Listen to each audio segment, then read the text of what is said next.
Sa isang bagong ulat, sinasabing malapit ng kasuhan ang mga awit na si David May. Kinasuhan ng pagpatay si David kaugnay sa pagkamatay ni Celeste Rivas Hernandez, ang batang natagpo ang patay sa kanyang sasakyan. Ngayon, kung nagulat ka, kung nalilito ka tungkol dito, kung nagtataka ka kung ano ang iisipin mo tungkol dito, hindi ka nag-iisa. Alamin natin ang bagong ulat na ito. At kung totoo, ano ang ibig sabihin at paano ito mangyayari. Maligayang pagdating sa sidebar mula sa Law and Crime. Ako si Jesse Weber.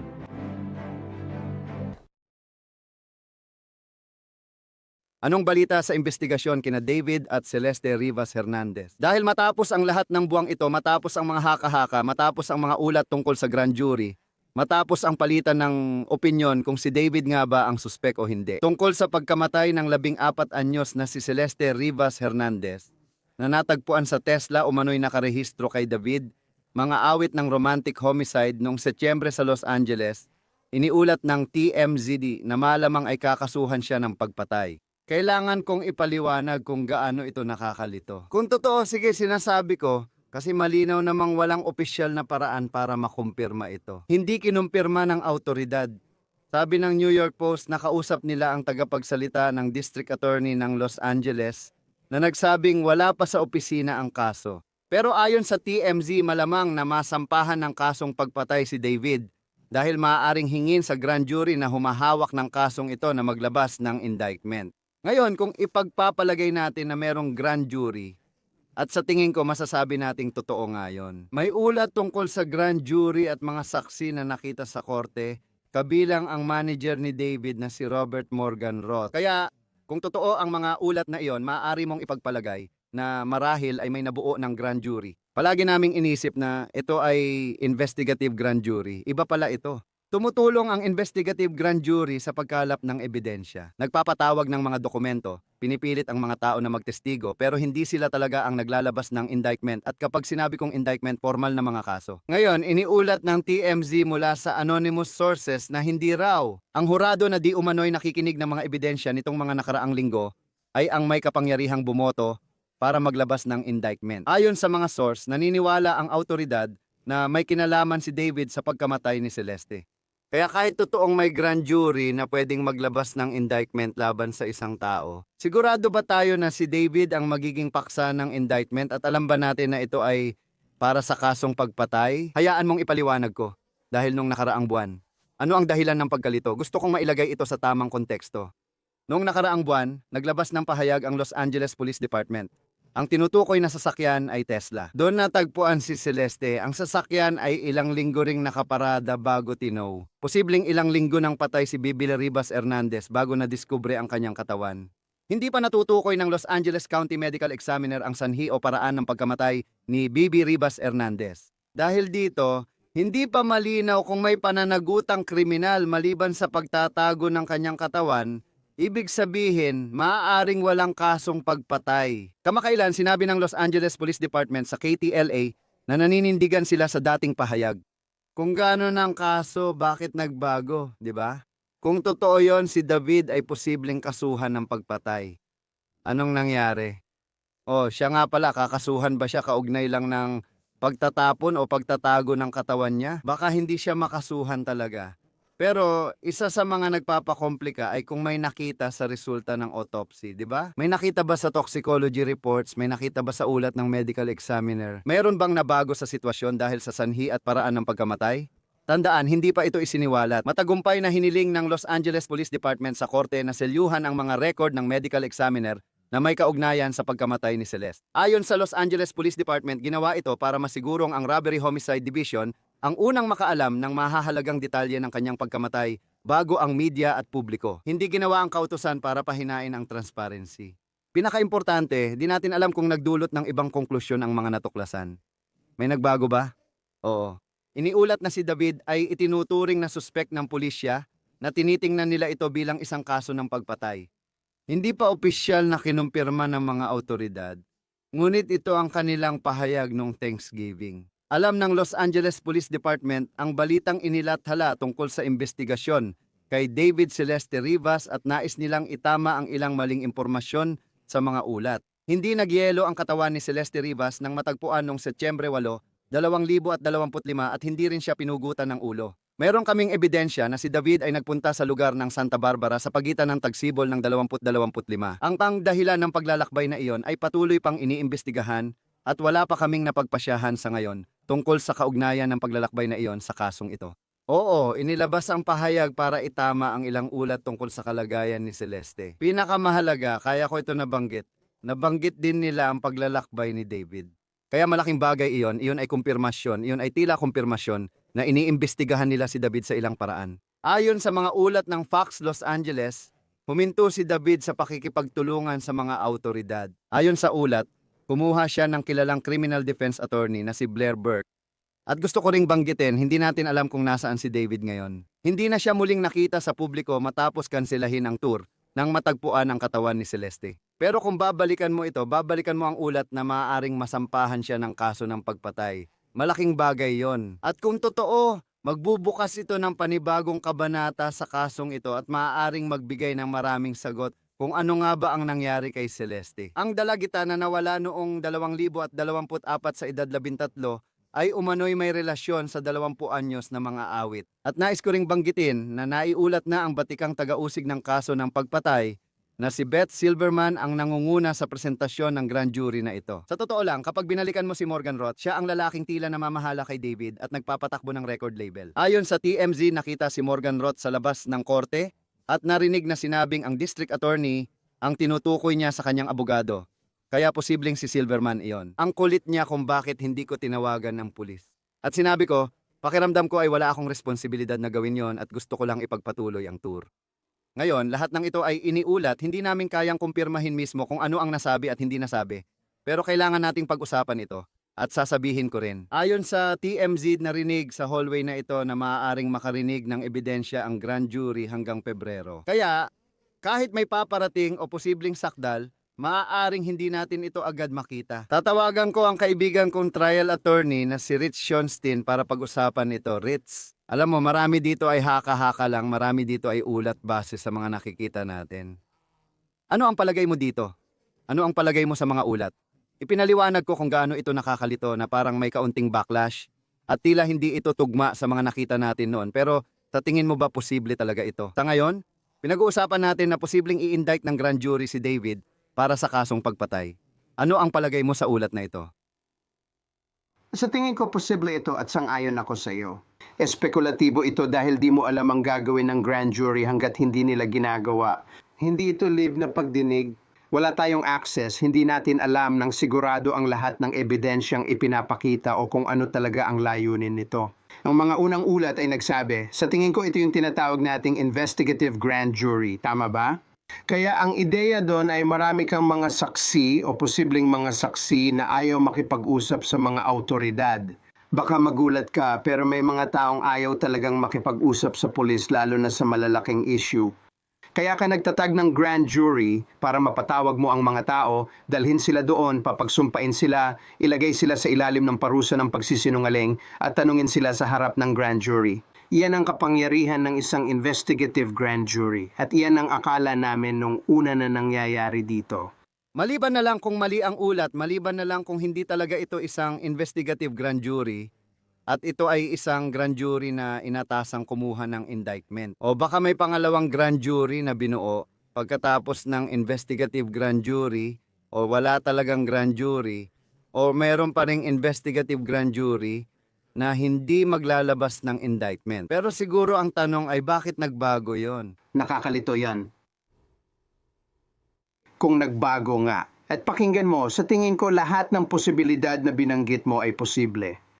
Maaring matagal ng grand jury ito o kaya ay bagong grand jury at baka pinalitan nila.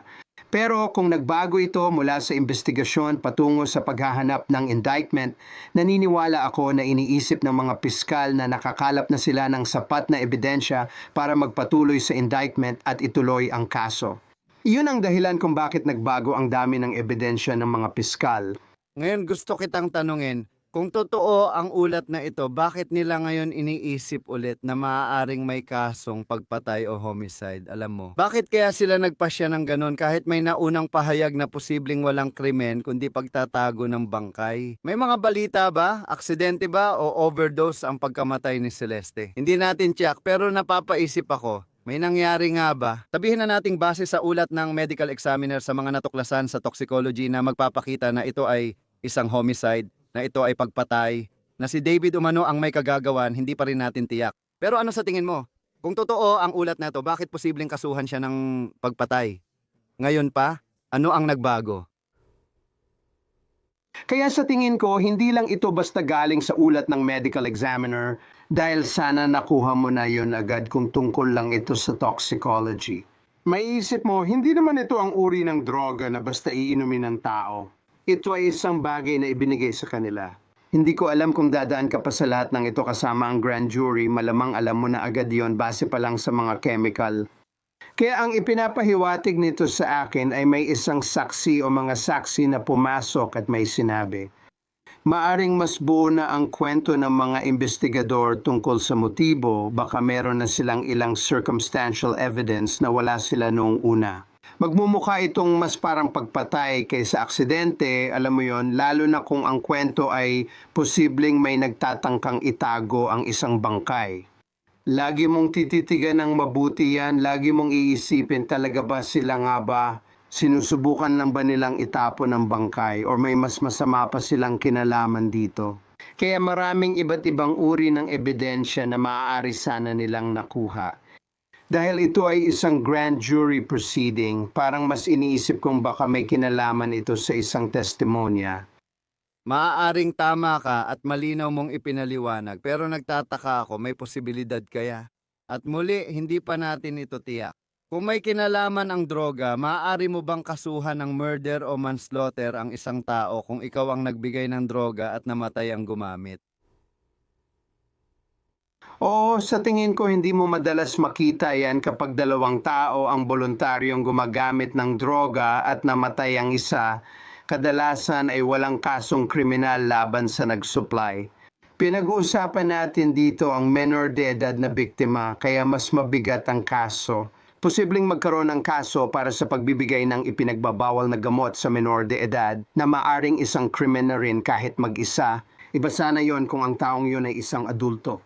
Sa pangkalahatan, kapag dalawang tao ang gumagamit at isa ay na-overdose, tingin ko walang kaso laban sa nakaligtas.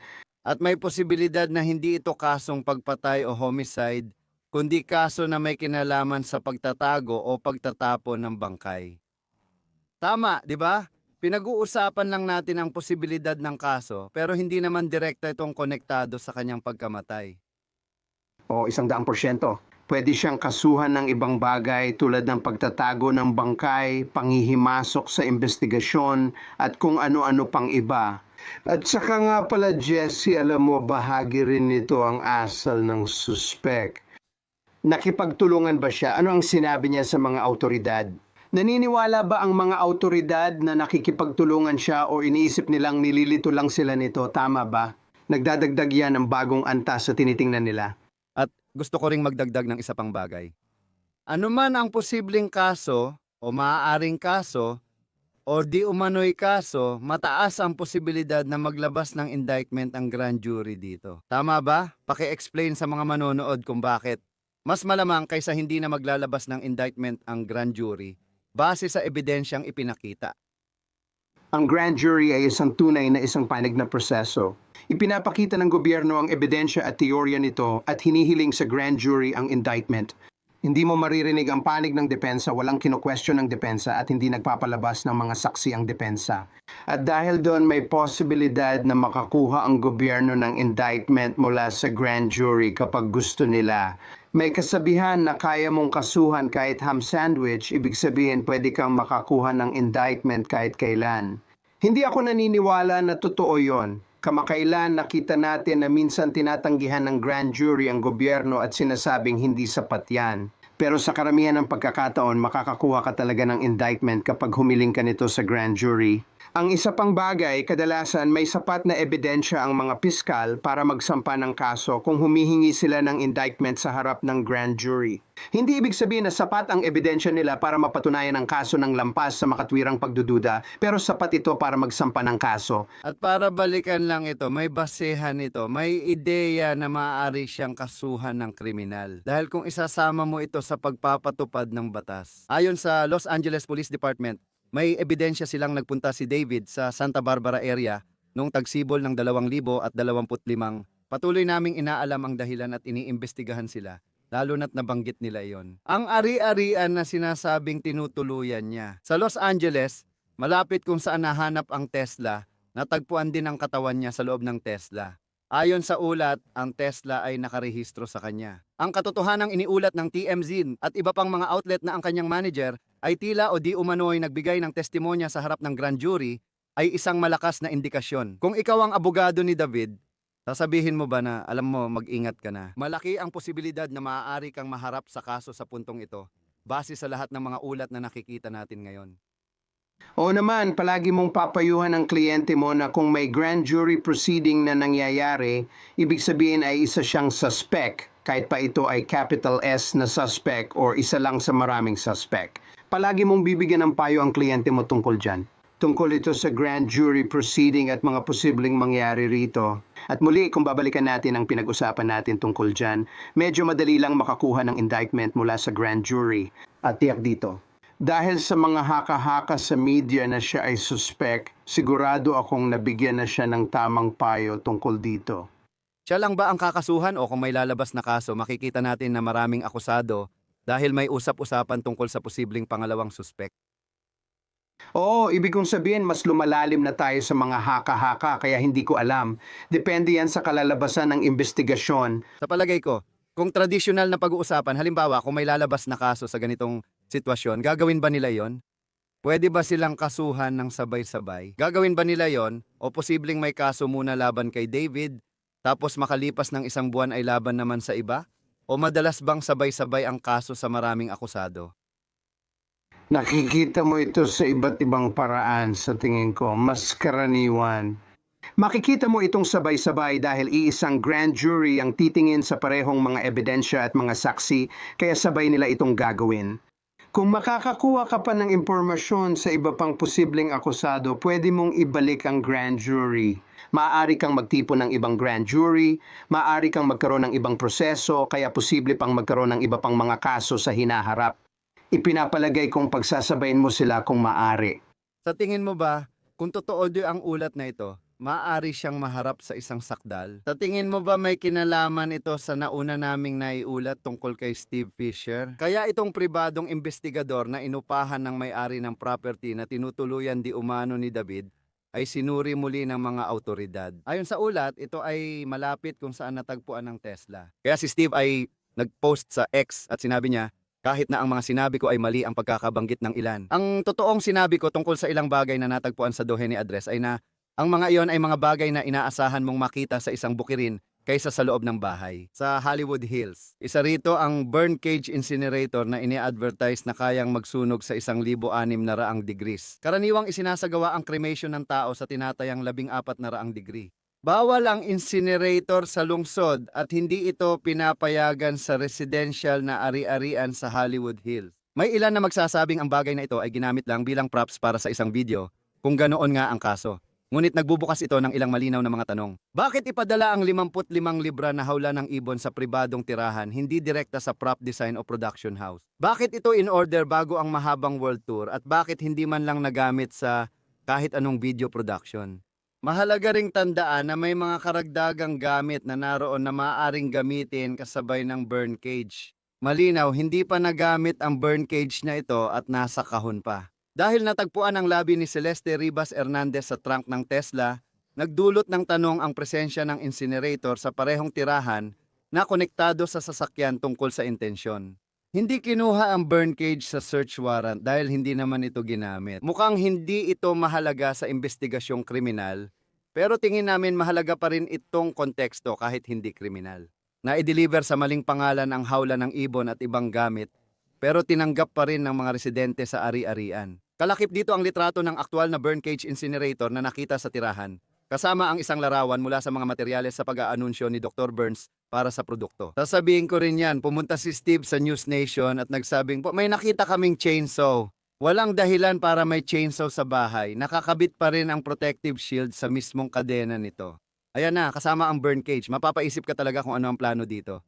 Ulitin ko, si Steve Fisher ang nagsabi nito. Hindi tiyak kung ano ang nakita o itinuturing mahalaga ng autoridad, sa investigasyon.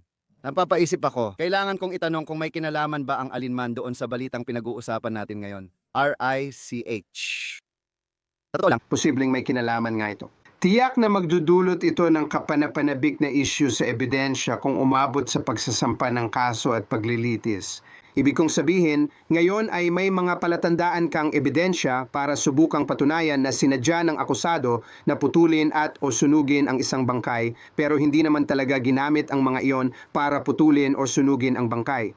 Ngayon, nagiging paligoy-ligoy na lang itong ebidensya, palatandaan na lang at papayagan pa kayang gamitin sa paglilitis. Maari ba nating malinaw na patunayan na naihatid ito sa akusadong ito o nasa ilalim ng kanyang kontrol o may kaugnayan sa kanya? At siguro may posibilidad na kwento na props lang talaga ang mga yon para sa isang video. Mayroon bang anumang konkretong ebidensya para patunayan yon? Maraming isyong konektado sa ebidensyang yan. Pero sa tingin ko kung may investigasyon lumalabas na ang taong ito ay nangongolekta ng mga kagamitan na makakatulong sa kanya na itago o alisin ang isang bangkay. Magkakaroon yan ng epekto sa mga investigador at malamang na itutulak silang magsampa ng kaso. pwede mo ba kaming tulungan o paliwanagan? Ayon sa ulat, maaaring tumagal pa ang pakikinig sa mga saksi hanggang Pebrero kaya hindi pa agad magsasampa ng kaso. Kung talagang mangyayari na ito, pwede mo ba kaming gabayan kung paano ito gumagana? Alam mo yon? Kung may kaso, ano ang susunod na hakbang? Si David ba? Kung siya ay kinasuhan, kusang loob ba siyang susuko? Arestuhin ba siya? Ano ang mga susunod na hakbang? Ano ang dapat naming bantayan kung umusad ang kasong ito sa ganong paraan? Oo, minsan ang mga pagdinig ng grand jury na ganito ay tumatagal din ng matagal.